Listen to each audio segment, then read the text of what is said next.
Avant de répondre à votre question, permettez-moi, au nom de la hiérarchie militaire et de l'ensemble des forces armées et de sécurité paramilitaires, de présenter les condoléances les plus assistées aux victimes civiles et militaires de ces attaques du 25 avril, hier.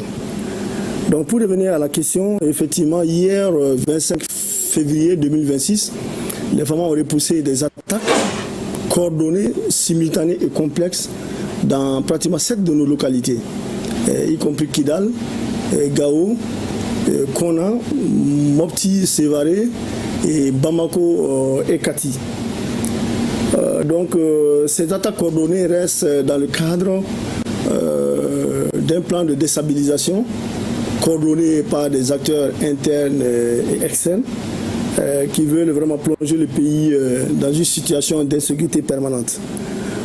La situation a été très tendue hier au regard des modes d'action qui ont été utilisés par les terroristes.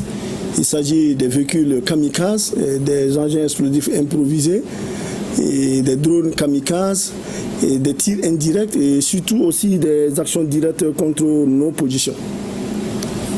Mon général, et quelle est la situation actuelle aujourd'hui sur le terrain?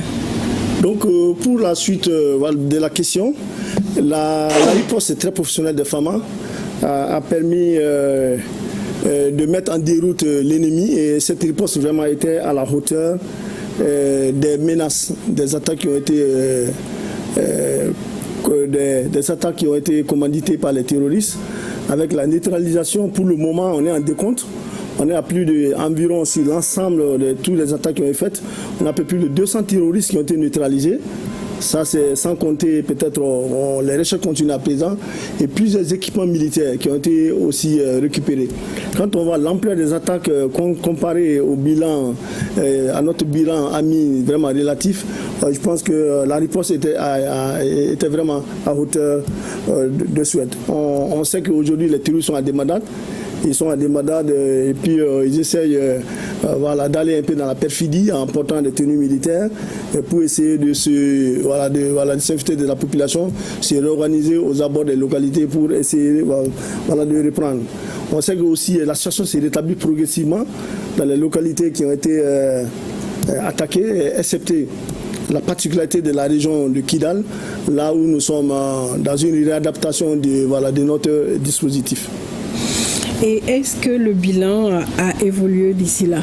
Oui, le bilan évolue tous les jours. Même aujourd'hui, nous avons mené des actions contre les terroristes.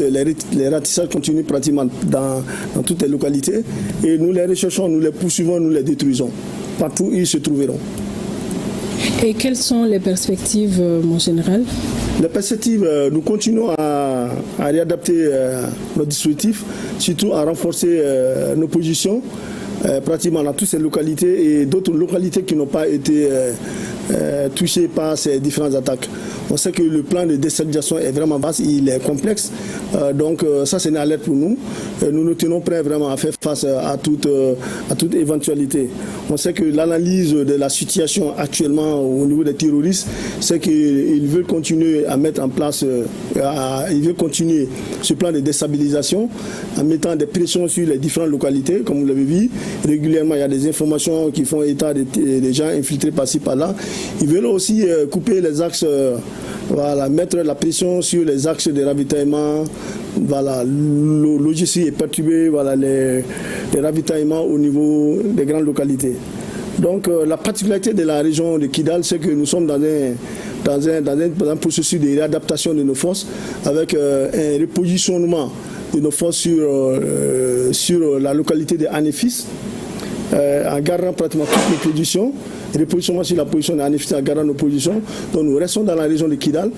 Cette adaptation du dispositif rentre dans le cadre d'une flexibilité et d'une adaptabilité de nos missions. Nous voulons avoir des facilités efficace d'adaptation et la conduite de nos opérations, y compris en la protection des populations et de leurs biens. Aujourd'hui, la lancée dans laquelle les terroristes sont aujourd'hui, il s'agit de faire des amalgames. Aujourd'hui, la réadaptation de de ce dispositif-là dans ce sens. Il s'agit vraiment de minimiser et de relativiser ce que les terroristes veulent que nous fassions.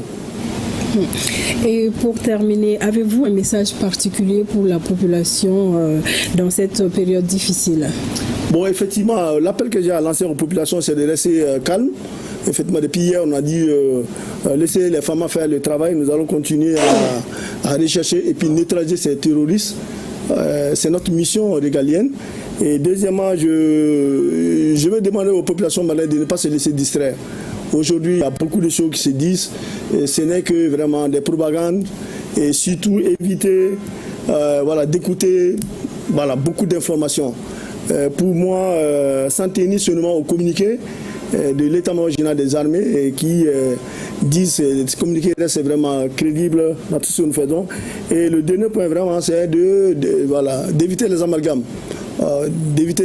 Quelle qu'en soit la situation, nous devons rester maliens, nous devons rester professionnels.